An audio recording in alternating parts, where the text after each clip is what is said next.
Hi there everyone, it's Jaycee. Welcome back to my channel. Sometimes you just want to sit down and create something beautiful without a massive learning curve. Today's video is all about the process, ink blending, layering, and watching these sunflowers grow on paper. To start this card, I need my trusty 9x12 sticky mat grid, and off camera I already die cut the pieces from the new February 2026 Craft a Flower Sunflowers die set. This layering die set features the innovative keyhole alignment system with two sunflower images, one that faces toward the recipient and one that faces away. There is a beautiful stem with sepal layers for the sunflower that faces away, and of course, some supporting foliage. I went ahead and cut all these images from a select palette of cardstock. I used Peachy Glow for the top lighter flower and Ruby Red for the deep red sunflower. Then I used Chamomile for the lighter flower center and Milk Chocolate for the darker flower. I'm using a mix of mini ink blending tools to ink blend on these images. This is Coral Red Fresh Dye ink from Carnival Magic family of inks. I'm coloring a somewhat harsh edge to the lighter petals, making sure that I leave that peachy glow cardstock underneath.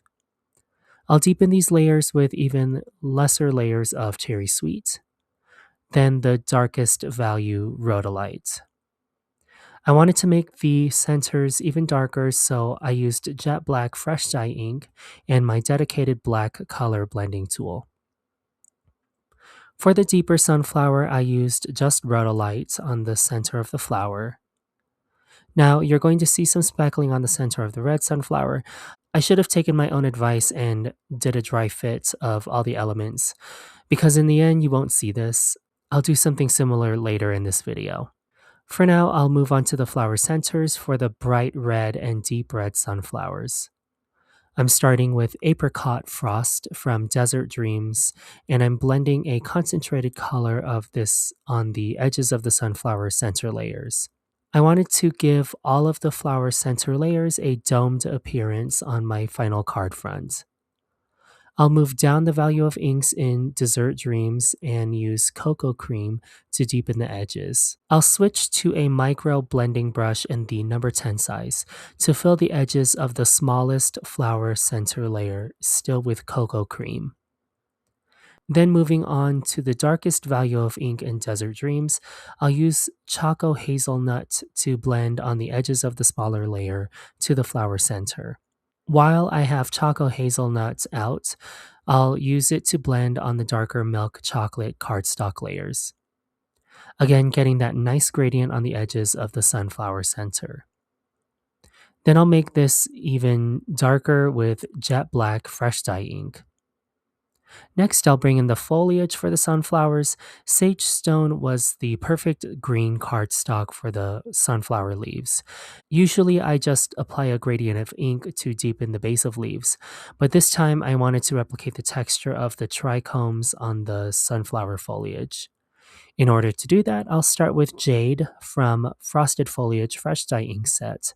And instead of blending this ink with the mini ink blending tool, I'll stipple light layers of this ink with the brush. Think as if the surface of your sticky mat grid is hot and you're trying to quickly touch the surface. This is what I'm doing with the mini ink blending tool and Jade.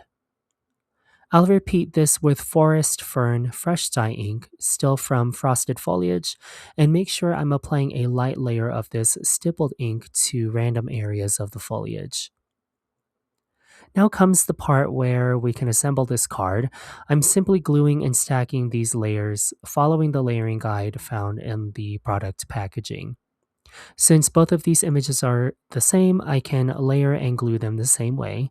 I'm starting with the number 1 triangle layer and gluing the sequence of layers on top of this base. I make sure that the triangle image can be seen through when layering layers 1, 2, and 3.